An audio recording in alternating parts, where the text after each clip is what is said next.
Hey everybody, Frank Chen here with REIClub.com, the only site you'll need as a real estate investor. Today's quick video, we're going to talk about some important factors to consider when raising rents.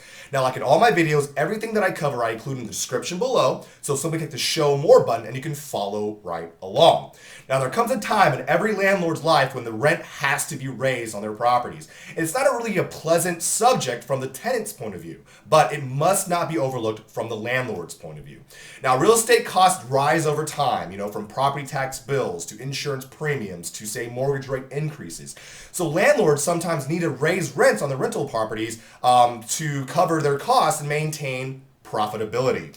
Now, what are some of the common fears landlords face? And you may have run into these things as well. The fear of confrontation, the fear of rocking or shaking the boat, the fear of possible vacancy, your tenant finding a cheaper place to live. Maybe you're just not sure how to justify the increase, or maybe the rent they're currently paying is already high enough compared to, say, market rent. Maybe the existing tenant can't afford a penny more than what they're paying right now. And of course, maybe you have a good thing going and you have the fear of damaging that good relationship, okay? But I want you to consider that this is a business, okay? And you really have to consider your bottom line. That's really the main focus. So there are tactful ways of getting around these kind of common fears. Now, the next thing I want to talk about are what are some market forces that actually affect rent increases. One, interest rates, okay? Unless it's a fixed rate, it'll actually increase the mortgage, forcing you to have higher rents to cover those costs.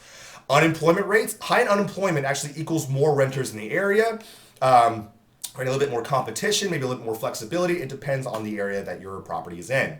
Businesses that are nearby, are there huge corporations nearby? These bring people in from out of town, new employees. So that also creates a little bit more competition or more availability for you, so you can have more flexibility with your rents. Rental availability, what are the other properties in your area are for rent? What are they charging? Supply versus demand, okay? It's one of your biggest due diligences. And of course, you can find out what the average income of the area is, and the reason why you justify that is you want to be able to rent to people who can bring in 3 times, what's a good buffer is 3 times what they're paying monthly in rent. That will help you identify if you're even able to increase their rent and if they can afford it, okay? So that's a bit of an identifier. Additional factors that affect rent rates, high maintenance property, it's an older property, old pipes, old appliances, maybe needs a little bit more TLC. Higher maintenance tenants, they're out there. Maybe you're trying to scare away a current tenant who's not treating your property correctly, or maybe they're not paying rent on time. Maybe you have a better option. Rent increases may scare them away. Of course, you have to identify, what's the quality of your current tenant versus the costs for finding a new tenant.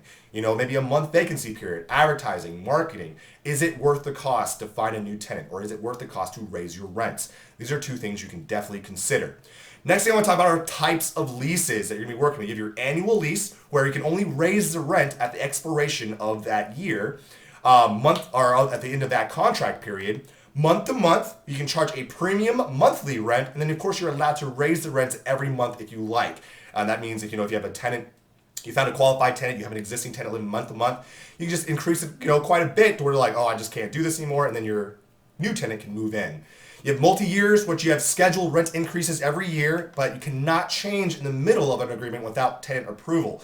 And these are generally for a 3 to 5 year rental period. Some possible scenarios, you can do annual increases with a new tenant every year. You can do set annual rent increases with a long-term tenant, or you can do fixed rent agreements with a long-term tenant. Now, this is usually appropriate for tenants who are unhappy with the initial rent increase. Now, the last thing I want to talk about is the nominal versus a percentage rent increase. Now, to give you an example, if your rent is, say, $500 and they get a 5% increase, that's only about $25 per month, not really worth moving, okay? Now, if your rent is around $1,200 and you get, say, a 5% increase, that's a $60 per month or a $720 throughout the year. And now these people might consider looking for a cheaper place to live. So you really cannot state rent increases based on a percentage or a certain dollar amount, because it really comes down to the base amount. Now, existing tenants do have their "that's too much" point. So as a landlord, you got to figure out and know what that is.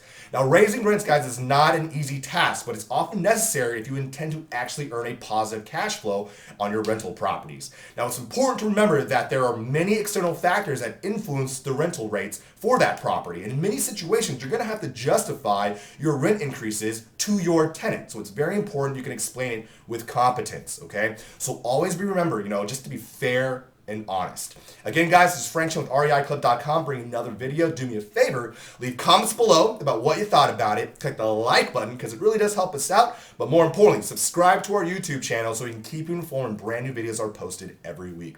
As usual, thank you so much for your time and continued support. I look forward to talking to you next week. Take care, good investing, and bye-bye.